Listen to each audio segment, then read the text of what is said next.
Hello, welcome back to Anime on the Sea to Sky. The west coast here has been getting hit with quite a few snowstorms lining up through the rest of the end of February.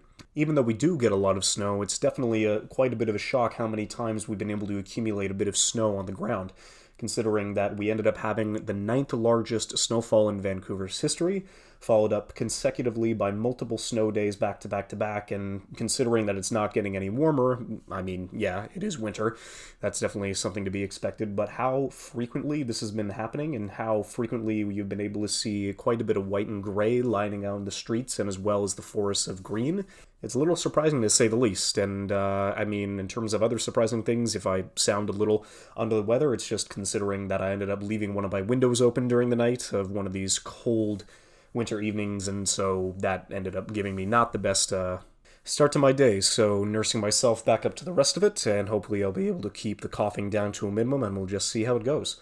So before we do get into the awards season version of things, a couple of things that happened over the past couple of weeks, we ended up getting another consecutive marker for the decline of Japanese home video sales.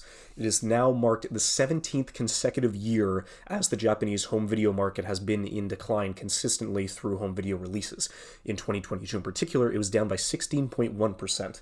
And to be honest, the only reason why this has been coming up as a more popular topic recently is that there have been a number of videos and articles and things that have been releasing about the quote-unquote success or lack thereof of Chainsaw Man's adaptation. Everybody was saying that considering how small the numbers were in comparison to a lot of the other shows that have been popping up over the course of years, Bocchi the Rock, Licorice Recoil, to name a few, its numbers are so far below the average in terms of what everybody else is thinking. A lot of people were essentially jumping out of the woodwork just to go through and say, like, really, this was going to be the most hyped and anticipated show of 2022. This is really the thing that everybody was going to say is going to change the industry. And, well, it's at least nice to be contrarian. It's at least nice to be right. And neither of those things are true. At least through the majority, the fact that leading into at least talking about Chainsaw Man, the majority of the sales that ended up going through MAPPA's website specifically wasn't included inside of the overall release sales for whatever reason, so can't necessarily go through there, but considering how low the Japanese home video sales has been going over the past more than decade, nearly two, it's definitely showing the progression of how the majority of shows are either getting produced and getting a committee as well as the funds together, considering that back in 2019, video content revenue was able to equal home video sales for the first time, and ever since 2020, digital video content has been the one that has been taking in the majority of profits as well as capital leading in through the majority of productions into the future. So yes, video sales are important for more niche things, especially when it comes to character designs, merchandise, how exactly that's going to be pushing the sale of any original content, or in this case, pushing the original sale of adapted content. All those things need to be taken into account, but at least at this point in time, there's still going to be a niche anime audience inside of Japan that is going to consistently pay for the things that they enjoy, but considering how worldwide of a phenomenon that anime is becoming in terms of how much content is being created for audiences outside of the country, this is definitely going to be a trend that we're probably going to be seeing leading into the future. Now, Naoki Urasawa, his work is definitely something that I need to start going into a bit more. I've only read the first 4 volumes of 20th Century Boys. I have watched all of Monster, and considering that that is now on Netflix, I really believe that everybody should have the opportunity to go and enjoy it. Unfortunately, it seems that the English dub is not on there. At least one of my buddies told me that, so I'm really curious, because that was easily like a really good show to sit back and let the dub itself do the majority of the heavy lifting, considering how soft and slow and eerie the majority of the storytelling inside of that show is. But now another one of his works leading into that has been in the works for quite a number of years. It got delayed in some points. Some people thought it was canceled, like it was just being thrown around from studio to studio. But finally, it does seem that we are going to be getting a legitimate release date for near the end of this year for Pluto. And so Pluto is going to be going through with Tezuka Productions as well as being animated by Studio M2. And so Urasawa is hoping that now more than ever, Osamu Tezuka's message is going to reach the world. And so we're really curious to see how this is going to go. I haven't heard necessarily anything about it The only times consistently that I've heard this brought up is how it's either stuck in limbo or there are production issues, and that we never knew if we were ever going to even see it on the main stage at all. It is a philosophy of Tezuka's and does not merely convey a message of anti-war, but it also reminds us that there is suffering on both sides, and that the only remaining answer is peace. And so at least we know that by the end of the year, this will be coming out on Netflix, and we're finally going to have the opportunity to see this work come to life. And a little bit more of a personal note leading through here, because Canada's Teletoon is going to be rebranding as Cartoon Network from March 27th onwards. On top of everything else, the Cartoon Network channel leading inside of the States is going to be rebranded as Boomerang. I mean, in this case, Teletoon has been a huge part of my life growing up, and I would imagine for many kids inside of Canada as well. This ended up launching on October 1997, and for a lot of localized and licensed shows, this was the first place that I was able to see some anime being brought over to the Western Shores. This ended up having Bakugan, Pokemon, Yu-Gi-Oh!, Yokai Watch, Dragon Ball Z, Cardcaptor Sakura, Beyblade Burst, just all of these opportunities for me to at least get a glimpse into seeing, even though they were mostly just used to sell toys, what that kind of animation and what that kind of style is able to bring over inside the media of animation. So Chorus Entertainment is going to be slating the new Cartoon Network channel with a couple of old flagship shows and classic Teletoon programming. Considering that Boomerang itself is going to be specializing in classical animation series as well as other retro content. And considering that Chorus already introduced Teletoon Plus as a multi-platform streaming service for most of the kids starting from September of last year, the company is at least going to be keeping the name of that platform whenever they're going to be doing any kind of international or local streaming. So it's really interesting to see how that's going to be rebranded and going to be refocused on a new entire generation leading into the future, but I guess considering how much of it was a part of my childhood, I guess I wanted to at least reach out and give it its dues. Now, I know that I was also thinking of going to see Michael B. Jordan's new appearance inside of Creed 3, but considering now that this is going to be his directorial debut and the more and more interviews that come out about him and his process behind the movie, the more and more it gets me excited, specifically considering that he's going to be putting as much anime flourish as he can, at least to an acceptable degree, but there's so much inspiration that he's been saying that he decided to bring this into his directorial debut. He's talking about boxing-themed anime like Hajime no Ippo and Megalobox, and in terms of the action and the choreography, he's really interested in trying to bring a little bit of flair similar to Naruto, My Hero Academia, and Dragon Ball Z. I'm really curious to see how these influences are going to be translating into film, considering that it's always really awkward and just put out there way too much whenever some live-action productions try to emulate anime, but if you can get anything revolving around the correct use in music, the tempo of the fights, the cut-ins, the pull-outs, and how well the impact of each punch is going to be thrown. I'm really curious to see, especially considering how this is going to be his third time revising his character inside of a boxing film, how that's going to translate, especially with how many individual references that he's going to be able to slip in between every other show that he is hoping to not only emulate, but inspire and take after as well. So considering we are in the middle of awards season, and to be fair, in the middle of awards is kind of redundant because it definitely seems like besides the SAG Awards, the last major piece that people are essentially waiting for to pop up is going to be the Oscars. And like I've said before, many a times, I do not care for the Oscars, even though they've been able to get me seeing the majority of animated films that they've decided to go through and nominate towards the end of the year. Because even though I don't necessarily care about the winner, considering how easily influenced it is throughout the majority of categories leading to any part of this award ceremony, if you can even call it that. But at the very least it can do is get me interested to kind of see what films were able to go and sneak in and why they were able to go through, and hopefully I see that they're able to go in on their own merits, besides the fact that they were pushed incredibly hard by an advertising committee trying to at least get the opportunity to advertise their film and give it the quite redundant title Oscar-nominated film. Which, thankfully, the films that they ended up nominating this year, there was not a single bad or even average film. Like, every single one of these animated features that are going to be presented, I don't believe all of them deserve to win, but at the very least, they were all engaging, all charming, and all entertaining in their own ways to go through and have the opportunity to shine on the main stage. So at the very least, all of these deserve to be here, some more than others, but I do believe that they all have the opportunity to go through and shine on their own merits.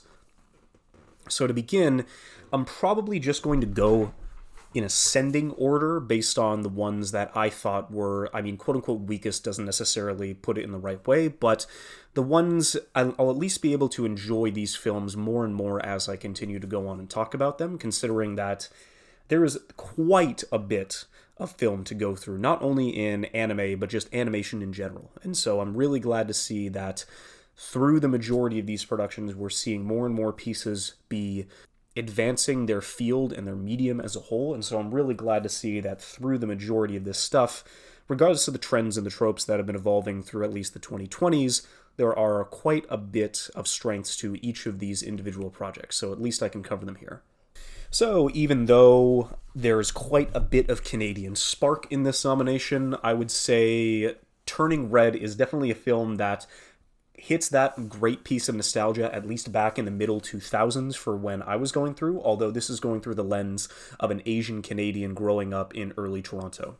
In terms of what elementary school was like, the knickknacks, the boy bands, everything inside of that culture and that time is so immortalized in this film so well, on top of being able to, I can't necessarily say accurate, on top of the fact being unnecessarily accurate because I have absolutely no idea about the early culture in terms of leaning into Toronto-Chinese relations for the relationship with Chinatown inside of Toronto, but at the very least I can say that there's so much of this to anybody that they would be able to find. But at the very least, there's something for everybody to recognize and everybody to enjoy, regardless of the age and regardless of the generation, considering that it is quite a phenomenal snapshot into mid-2000s Toronto, especially considering the fact that we ended up calling the Rogers Centre, what it currently is now for the Toronto Blue Jays, the Sky Dome. Just a tiny little insert, something that wasn't necessarily on screen for too long, but the fact that they were able to go all the way back and just say, hey, guess what? Sky Dome's still here, Sky Dome's still relevant. And even though it doesn't share the same name, at least Toronto has been able to go through and have the opportunity to try and increase the awareness of anybody who is curious about that specific landmark. On top of the fact that there are just so many things where it's just kind of like, oh yeah, no, there's the CN Tower. There's the CN Tower again. There's the CN Tower again. There's the CN Tower again. There were just quite a few pieces to at least where it's, look, we get it. There's an establishing shot. We know we're in Toronto. Thank you very much. This isn't the Sky Needle. This isn't Seattle. We can just press on and now, stop talking about the landmarks and the rest of it and at least talk about the quality of the movie. The movie itself looks great. All of the characters, you understand this tight-knit friendship and you understand that these girls would literally do anything for each other. You really do feel not only the stress and cultural significance of what essentially she has to go through in terms of living with her family, with this quote-unquote curse, living with something that is essentially big and bright and red and stressful, and just quite a bit, considering that I do kind of find it tragic that the first things I heard about Turning Red when it ended up coming out was just the controversy of it even trying to attempt to normalize periods and essentially what women have to go through, especially at such a young age. And seriously, that's the biggest complaint that you have about this movie. And I mean, good for you, because if you weren't so aimlessly spewing negativity and hate, then I wouldn't have found the opportunity to at least see why a lot of people were able to enjoy the show. I do appreciate how all does seem natural to the point where it's, of course, it would be incredibly relatable to any girl leading into the rest of us, and I'm really glad to see that this kind of not necessarily representation, but at least acceptance of what this has to be and what they would have to go through at a specifically stressful time in their lives, and I'm really glad to see that that's going to be explored even more in film.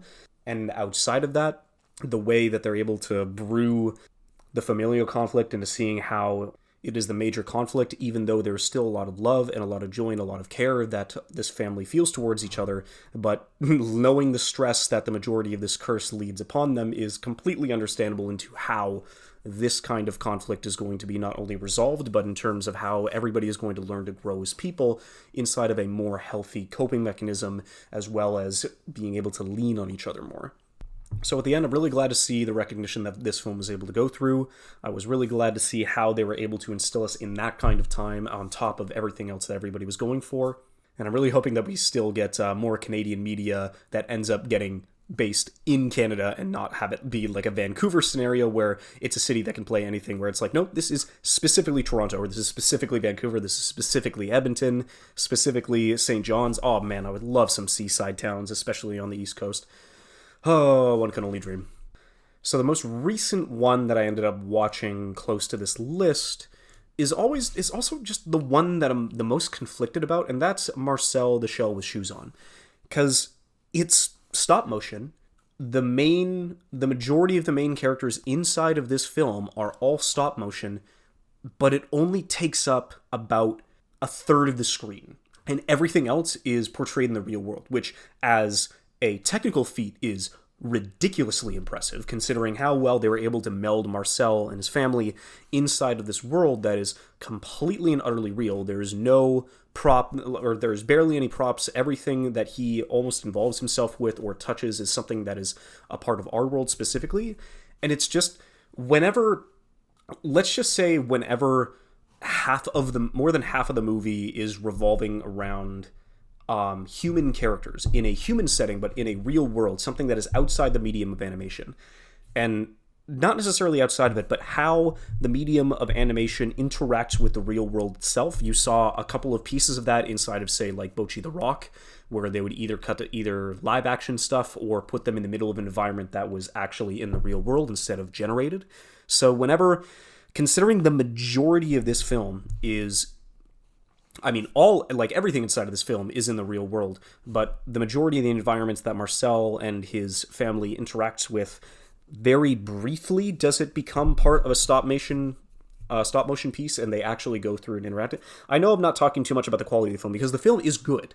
Just being able to enjoy and recognize the small things in life and understanding that change is scary, but it is inevitable and something that you have to go forward into and just try to be fearless and being somebody that'll be able to go through and adapt to the many ways that the world is going to change and throw things at you.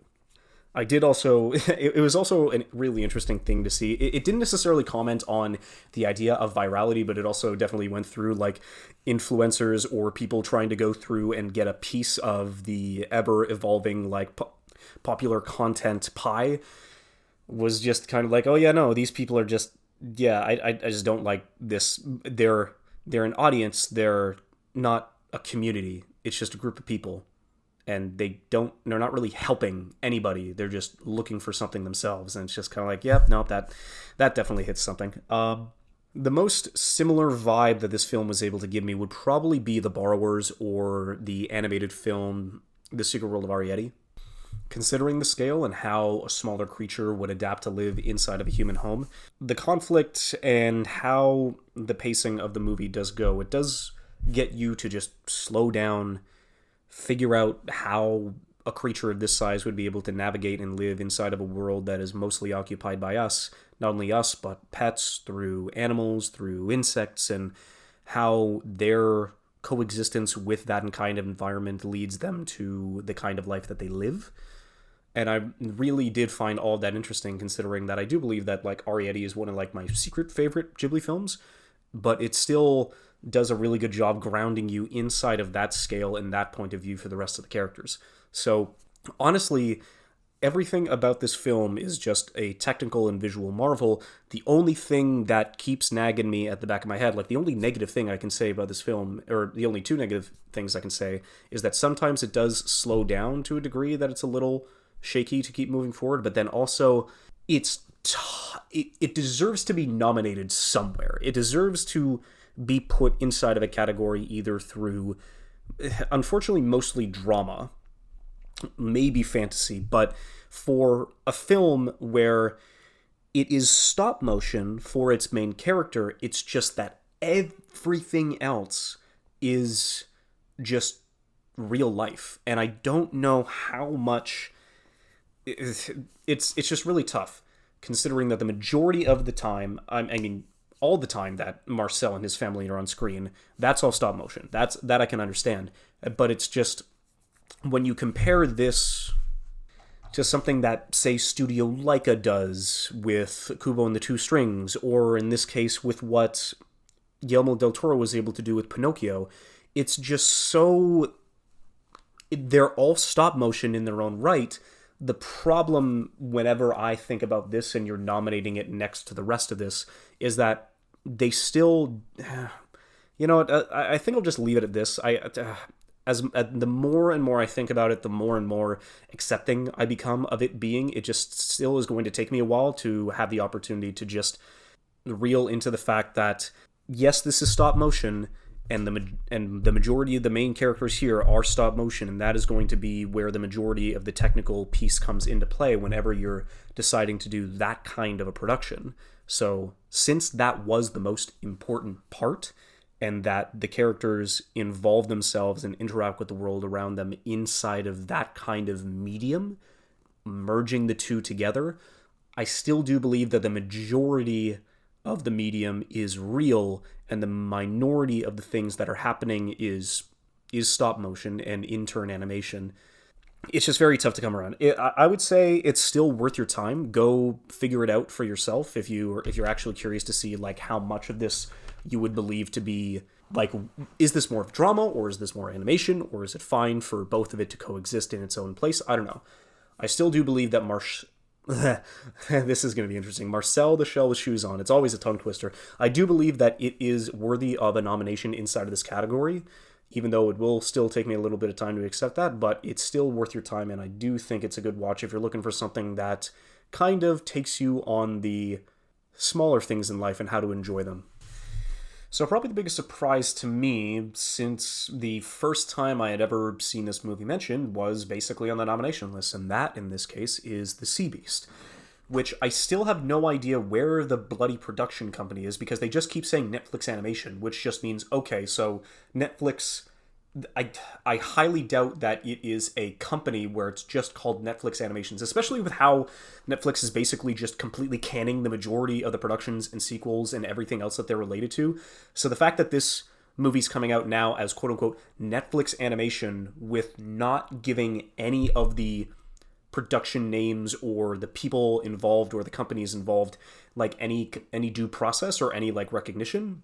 If another film comes out this year underneath the umbrella Netflix Animations, I really hope that means that they finally were able to go through and just say, hey, no, this is our in-house animation stuff, and this is like not us outsourcing to like 3 or 4 different animation studios and just like calling everybody else underneath our umbrella that, which does make it a little simpler. But I do think that, especially with how the animation medium and how saturated it is, and like people do deserve to be recognized for their work. And so honestly, same deal.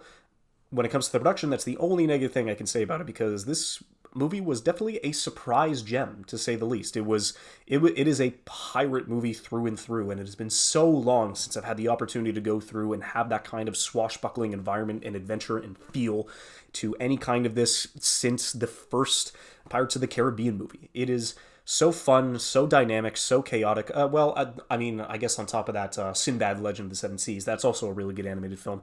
It's still incredibly charming. The characters themselves definitely seem a little too overpowered to deal with the things that they do, especially with how they're able to maneuver around the ships. But to be fair, considering the majority of these characters have been living on boats for the majority of their lives, and it's been decades for most, the way that they're able to navigate the ships as if they're just swinging on vines and they're even just a small part of it of a large, bigger whole, it's definitely nice to see that kind of dynamic movement and that instruction and that flow whenever you see anybody moving around the ship, combating whatever threat that may face them. The duo in this film is definitely nice and charming. They do a good dichotomy.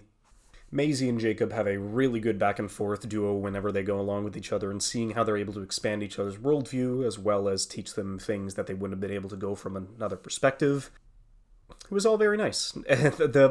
The sea beast in question, though, it's so toothless, and not toothless as in like a negative term. It's definitely giving me a lot of vibes from How to Train Your Dragon, especially with how it interacts with a smaller creature, in this case a much smaller creature themselves. And yeah, it was seeing the way the majority of the crew bounces off each other, as well as the adventures that they get to go on.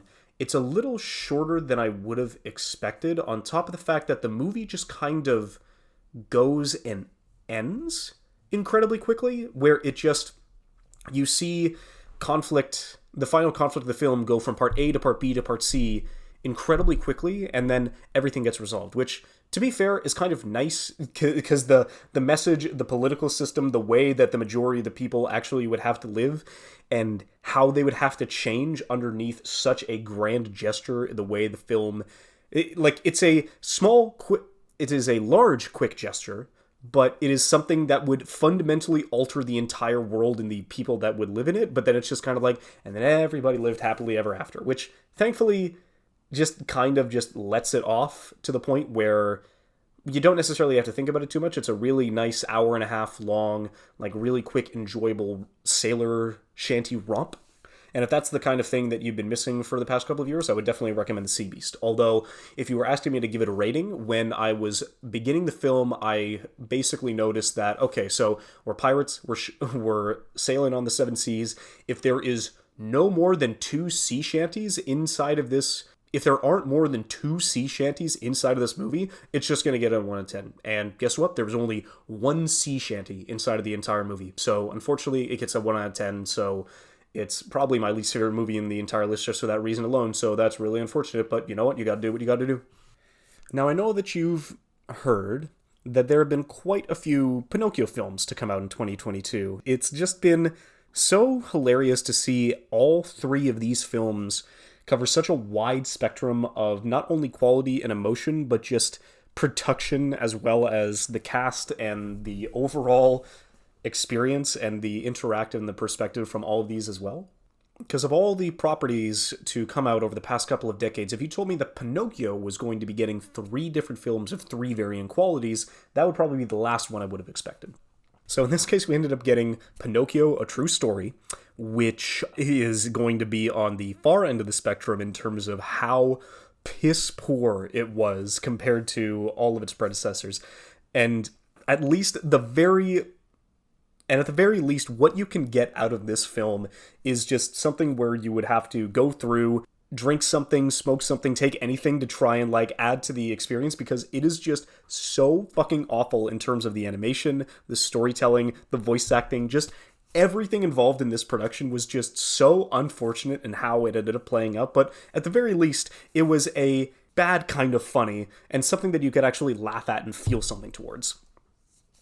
The one that, unfortunately, I didn't get to watch, which is understandable because I don't think I've seen a single live-action Disney movie yet, is Disney's Pinocchio.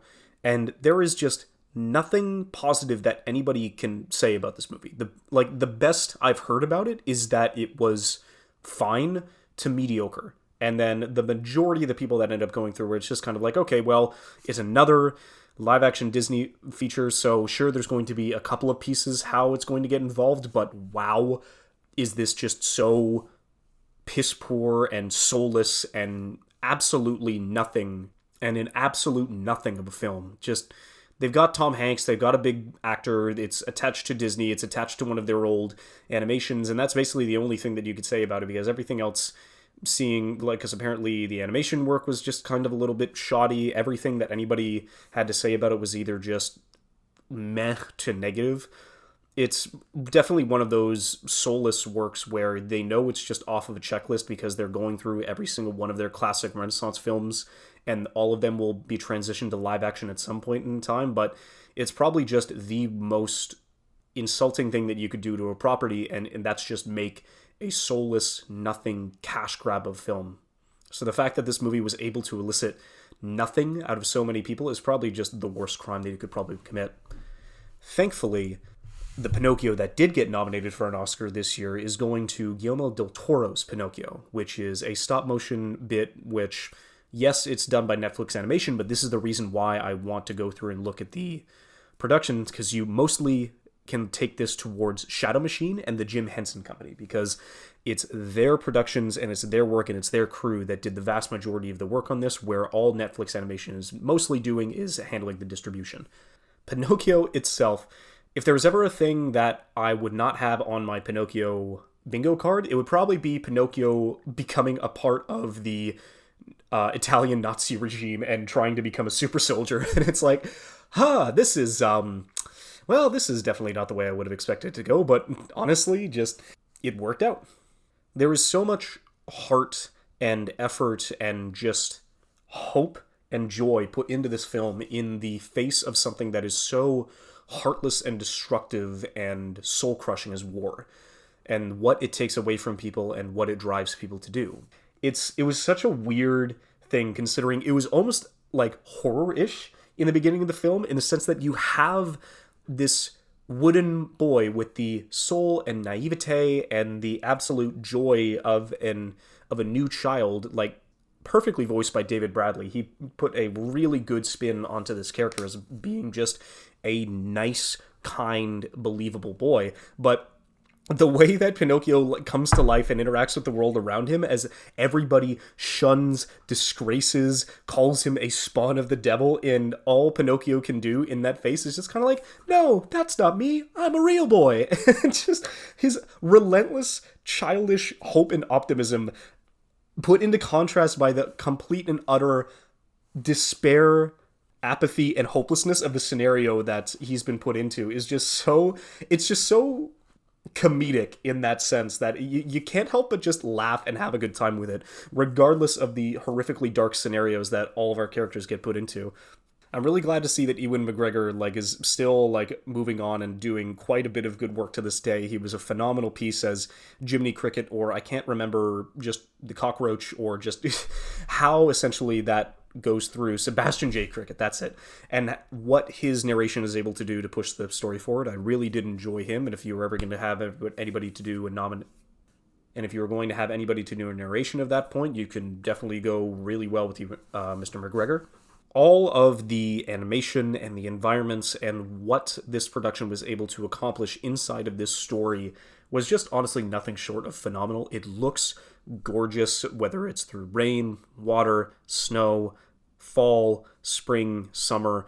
Every season, every environment, every stage that the story itself sets enhances every part of this film, considering that I highly doubt that Pinocchio joins the Italian regime and tries to become a super soldier. I highly doubt that was ever in any of the original texts.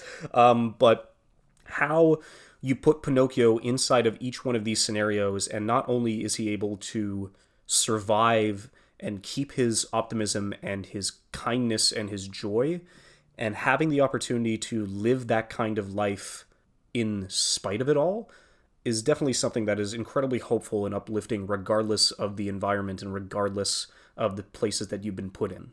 So at the end of the day, this movie accomplishes what it sets out to do and more, and I would say if this ends up winning the Oscar, I would have no qualms about it.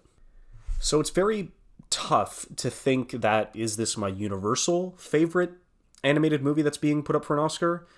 Because Pinocchio really puts up a strong fight, and I would totally see it winning. But if you're still going to talk to me about my favorites of the nominees that have been put forward this year, Puss in Boots: The Last Wish is just easily, bar none, the best of the five. What DreamWorks was able to do inside of this production to kind of give it an anime-style Attack on Titan-esque vibe, especially in the beginning fight film, to also take Puss in Boots' character devoid of nearly everything he is involved with Shrek, and give him a story that is not only his own, but about the people around him that give his life meaning, and the forces that will try to take that away from him. But thankfully, to a completely acceptable degree. There are multiple antagonists in this movie that try to inhibit our trio and try to either take a wish for their own or try to better themselves through the rest of it, or are just bastards for their own, just for their own amusement because they just love being bad. There are so many good quote-unquote antagonists and forces that are going through, but the main trio that we have inside of this movie is just no slouch themselves. All of them have their own reasons to do the things that they do. If you're talking about the hopeless and relentless optimism of Pinocchio, then it is crazy the amount of optimism that you can get out of Perrito. it's this puppy can survive an attempted drowning and still have the opportunity to put a positive spin and say that he's more thankful for the life that he's been given. It's just so...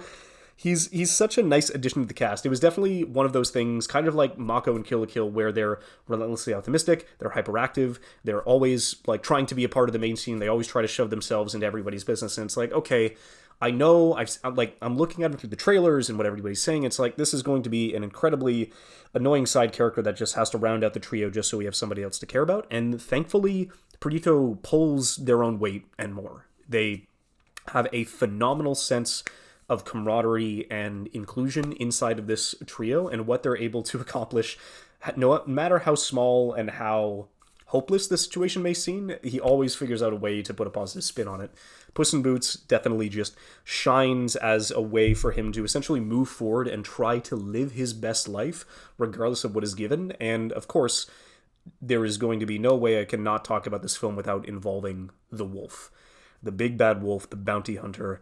It's just so bone-chilling whenever he is on screen. Whenever you hear that whistle, whenever you know there's an opportunity that he is right on Puss's tail, you feel it. You can sense the impending dread all the way down to your bones, and the way that he is able to overthrow and just completely and utterly shut down Puss, not only mentally but physically, makes him easily one of the best villains and one of the best antagonists inside of one of the, and like inside of any recent anime film or animation film, period.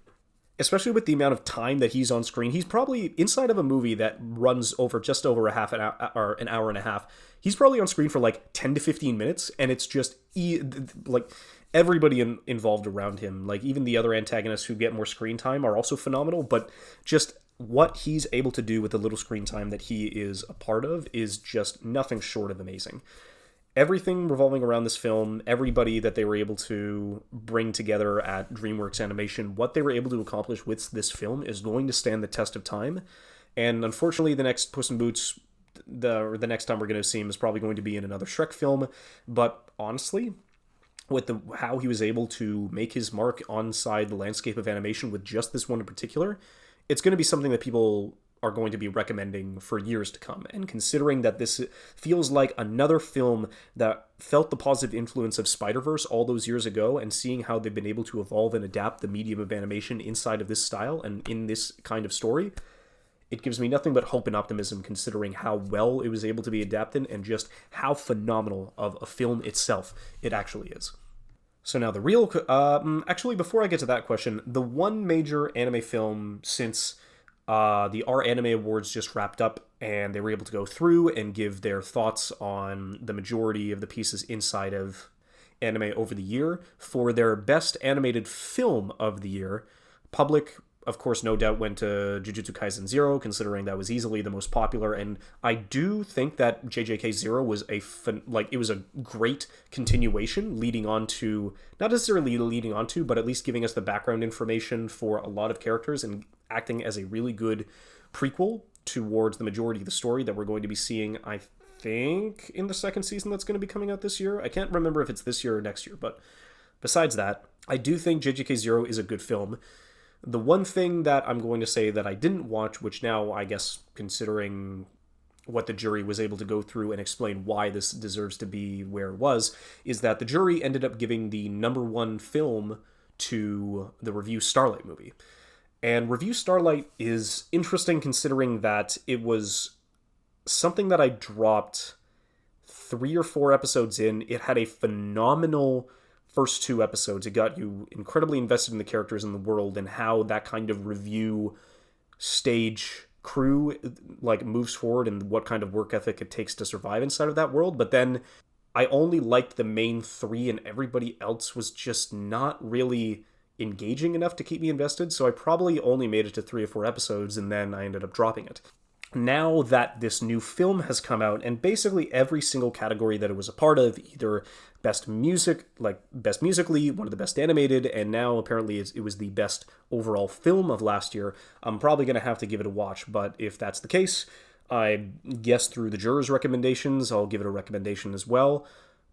It would be nice to go through and watch the 12 to 13 episode anime beforehand, just to have the opportunity to know exactly who these characters are, what trials and what traumas and what conflicts they're going to be bringing forward into the movie. Even though the movie is just a retelling, kind of something like Revolutionary Girl Utena and how their film ended up going through and changing up a couple of pieces of the story.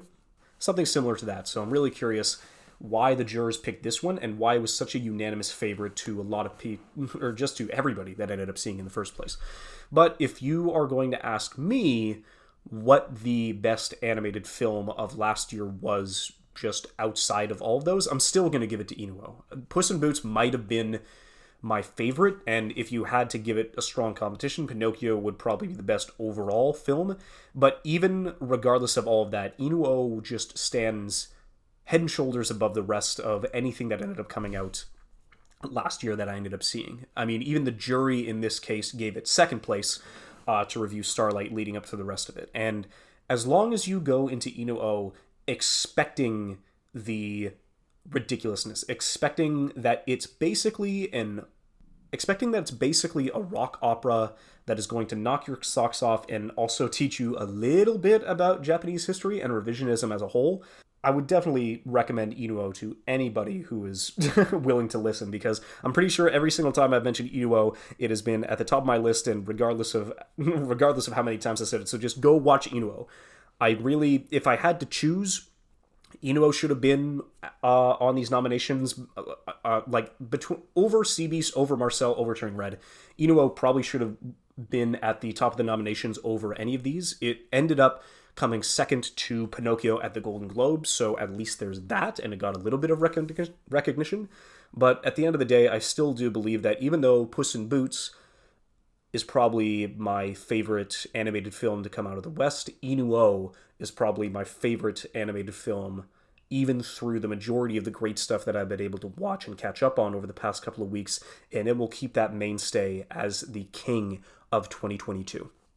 So I'm really hoping that you were able to go through and get through this episode, even though my voice has been a little scraggly, and I'll try and even it out and make it smoother than normal, just so it doesn't necessarily seem that I was an absolute wreck, and we'll kind of figure out how this is going to go. So I really don't know how the rest of the award ceremonies are going to go this year, but at this point I don't necessarily care. I would definitely say to take the recommendations that I've got through the end of this episode and do with them as you will.